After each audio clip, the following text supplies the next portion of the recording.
Brad Marchand stole the show in his return to Boston and reminded the Bruins and their fans exactly what they're missing.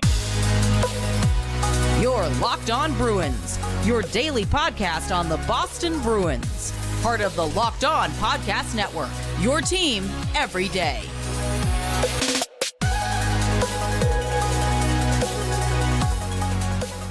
What is up, Bruins fans, and welcome back to the Locked On Boston Bruins podcast. I'm your host, Ian McLaren, and this is a daily show where we discuss all things Spoked B. Today is Wednesday, October 22nd. Thank you so much for making Locked On Boston Bruins your first listen every day. Part of the Locked On Podcast Network, your team every day. And on today's episode, we are breaking down a 4-3 win by the Florida Panthers over our Boston Bruins last night in what was Brad Marchand's emotional return to TD Garden. We'll break down the storylines, the stats, and the significance of last night's game. Again, all part of Locked On Boston Bruins, where we talk about your team every day. And today's episode is brought to you by FanDuel. Download the FanDuel app, visit FanDuel.com, and you can win $300 in bonus bets if your first $5 bet wins. Before we get into today's episode, a quick reminder, you can find the podcast on social media at Locked NHL Bruins. You can find me, my hockey thoughts, dad jokes at Ian C. McLaren. I am a lifelong fan of the Boston Bruins, and I have been covering this team and the NHL for various outlets for about 20 years now. And last night was one for the memory books, right?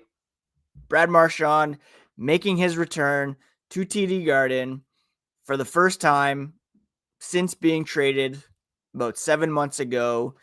And the reaction to an opposing player was as grand as I've maybe ever seen. There was a very emotional tribute video that was played, going through the highlights of his 16 years as a member of this team, which included a Stanley Cup championship, donning the C, and so many memorable goals, hits, moments, both on and off the ice.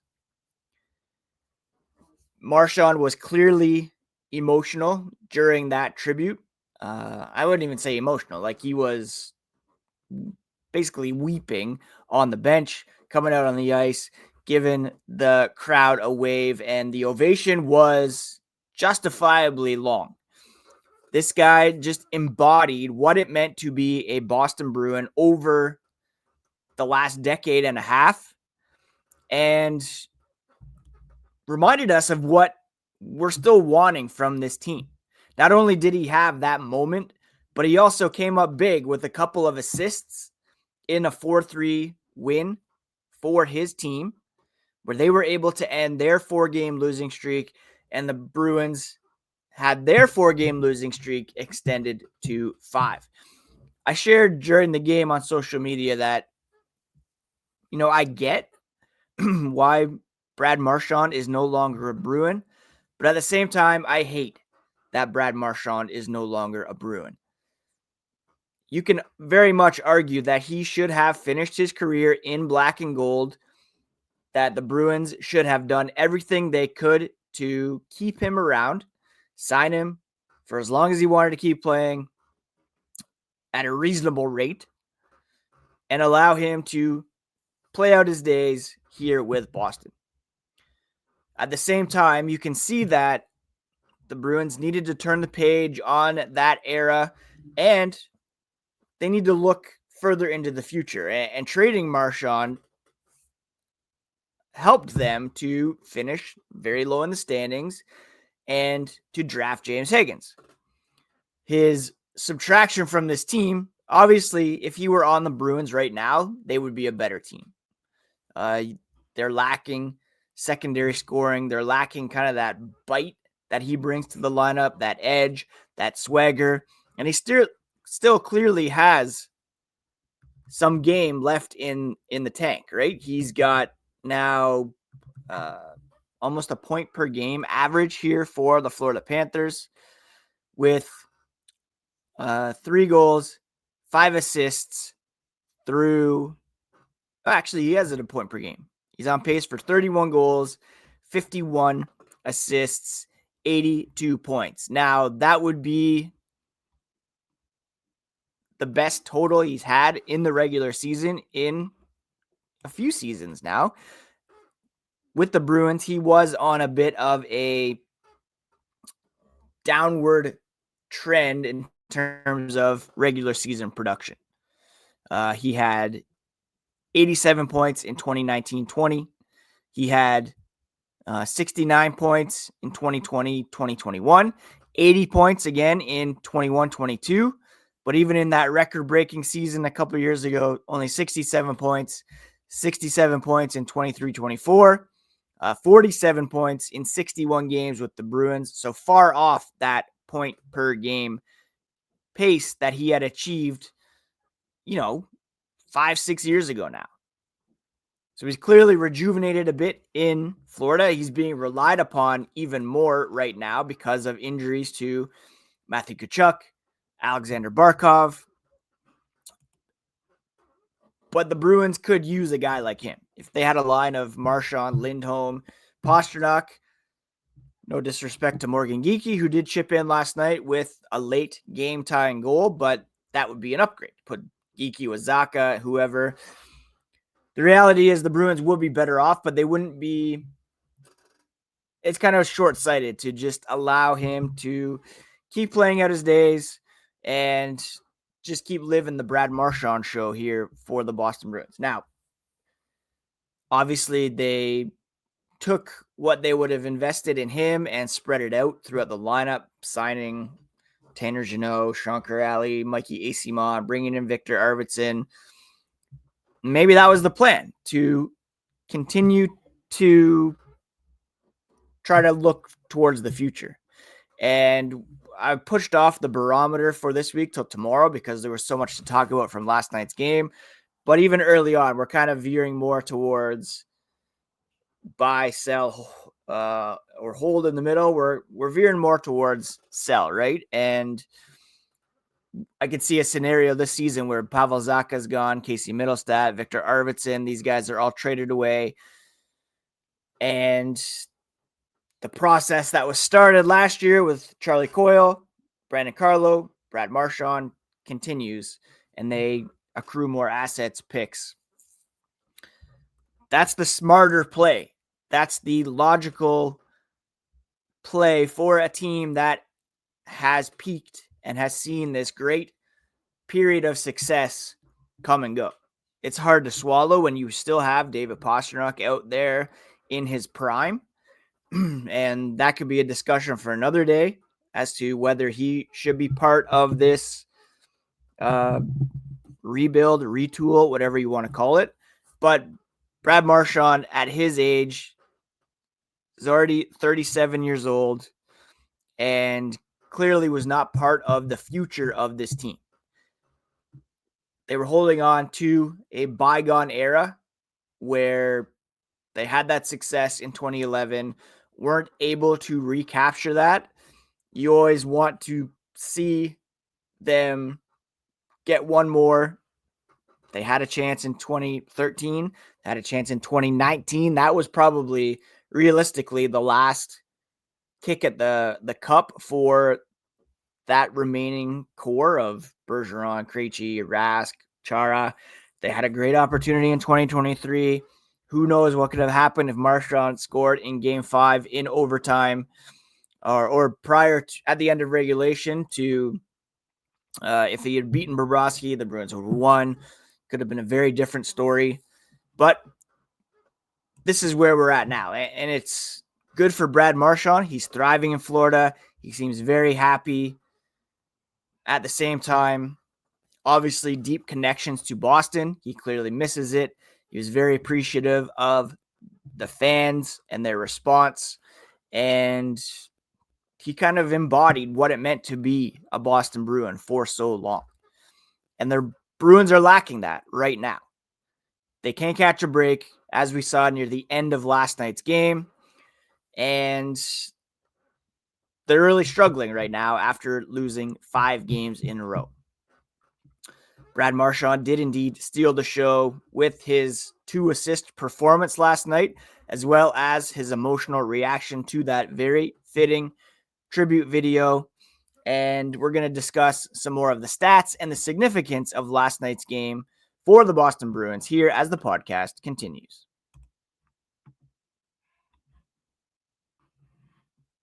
Let's be honest, most of us can't even name all our financial accounts, let alone what they're worth. Between 401ks, savings, investments, it's easy to lose track. And that can mean leaving money on the table. And that's why people are starting to use Monarch more and more. It's an all-in-one personal finance tool that brings your entire financial life together in one clean, easy-to-use interface on your laptop or right on your phone. It's helping people organize their accounts, track their spending, get a better handle on their investments without having to touch a spreadsheet. Monarch's visual dashboards and smart tools make it so much easier to understand where your money's going and how to make it work harder for you. So don't let financial opportunity slip through the cracks. Use code LOCKEDONNHL at monarch.com for 50% off your first year. That's monarch.com, code LOCKEDONNHL for half off your first year. Let's be real. Making excuses does not solve anything. We've all heard them before. It's just stress. I'm tired. It happens to everyone sometimes. But when it comes to performance, sometimes your body just needs a little extra support. And that's where Rugiet comes in. Rugiet.com offers fast-acting, doctor-prescribed treatments for ED, designed to help you stop making excuses and start making moves. Rugiet makes it easy to get started. You just connect with a board-certified doctor 100% online, no awkward waiting rooms, and no in-person appointments. The process is fast, simple, private, all handled by real doctors. Visit Rugiet.com, Rugiet.com/LockedOnNHL to get 15% off your first order. Don't forget to use our code LOCKEDONNHL so they know we sent you. Rugiet.com/LockedOnNHL. Stop making excuses and start making moves. So what exactly went wrong for the Boston Bruins last night? On paper, this team should have had a better fate. At even strength, the Bruins had 60% of the shot attempts, 60% of the shots, 56.1% of the scoring chances. Now, Florida did have an 11-9 advantage in terms of high danger opportunities, and they made good on those. Head coach Marco Sturm was especially critical of the play of Mason Lohrei last night. In fact, directly blaming him or crediting him for 2 of Florida's goals. Now, one of them, you could argue, was a bit of bad luck. Went off, I think Tanner Jeannot bumped it as well. It just was bouncing around. The goal that Eetu Luostarinen scored, where he caught Lohrei in a bad spot and just kind of burned past him, scored on Swayman. That one is definitely on him and needs to shore up his defensive work there. But the game-winning goal was just incredibly bad luck. The Bruins, to their credit, again, kept battling. They stayed in it, and they were able to tie the game late in the third period, something they weren't able to do in previous games where they were able to keep it close, like against Vegas, Tampa. It was a goal by Morgan Geekie that came off a tremendous face-off win from Casey Middlestat.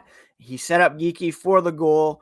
A great effort for him, a 2-assist game for Middlestat, in fact, after being made a healthy scratch over the weekend.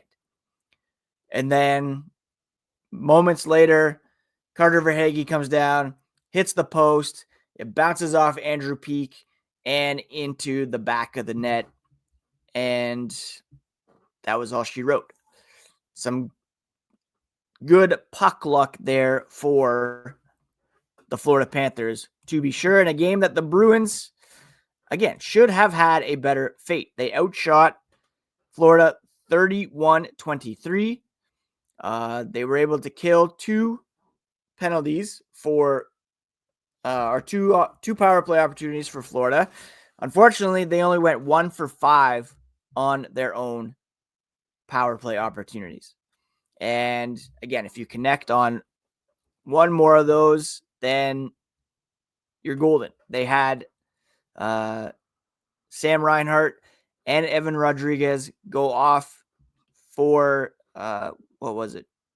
Roughing and tripping in the third period, and they were not able to capitalize on those two opportunities. It would have been great to see them score one more on the power play. My keys to the game last night were stay disciplined, which they did relatively well. Only 3 penalties for the Bruins. But on the other hand, they weren't able to capitalize on several penalties taken by the Florida Panthers. In all situations last night, the Bruins had the advantage when it comes to, again, shot attempts, almost 60%. Shots, 57%. Scoring chances were fairly even.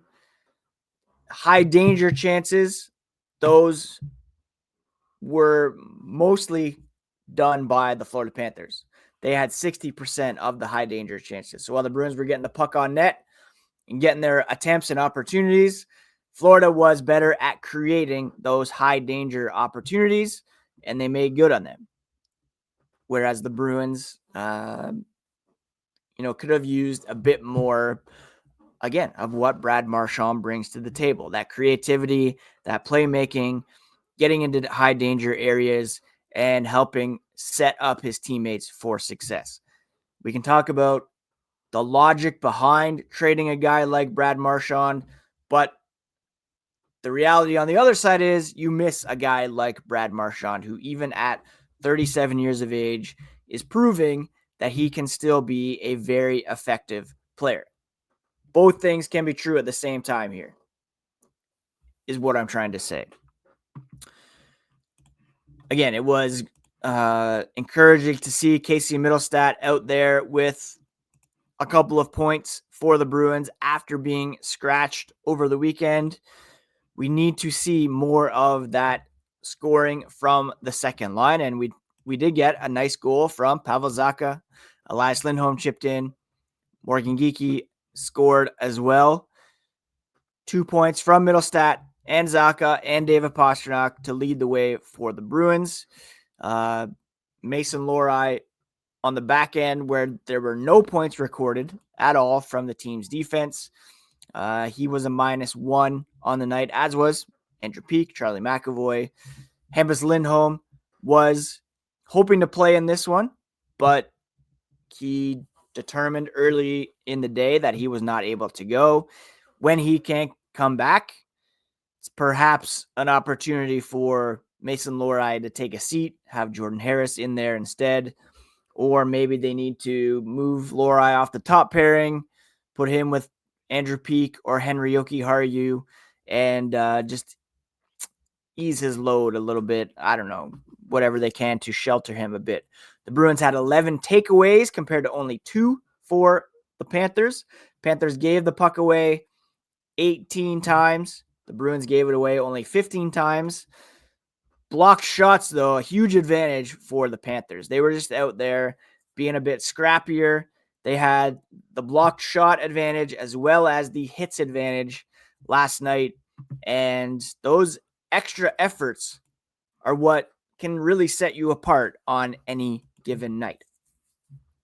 So overall, the Bruins probably deserved a better fate. They were also more dominant in the face-off circle. That was something I talked about yesterday that they could take advantage of, and they did on that game-tying goal with Middlestat winning it, eventually getting it to Morgan Geekie for the game-tying goal.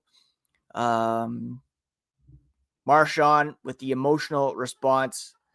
Carter Verhaeghe with the game winner off a very lucky bounce. The Bruins came back a couple times. Hurts not to be able to finish the game the way they wanted to. And that is something they have to learn, which is how to win those games. And we'll discuss more of the significance of this loss here as the podcast continues.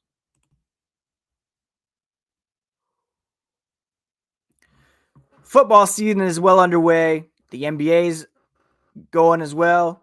NHL, World Series coming up this weekend. There's no better time to get in on the action with FanDuel, and they have an offer you do not want to miss.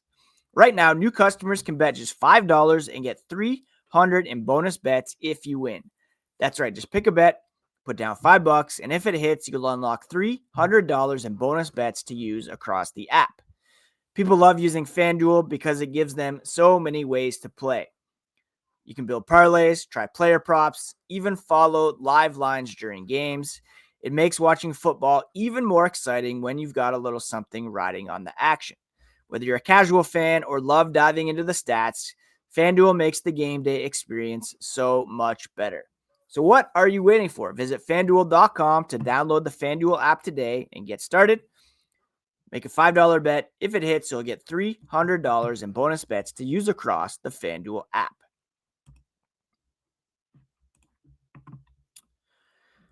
All right, some Bruins were lamenting last night's loss afterwards. Look, it's a bit different than last year in that they are able to keep things close. They've been staying in games even prior to the trade deadline when they had all their guys available to them. They were still getting blown out from time to time.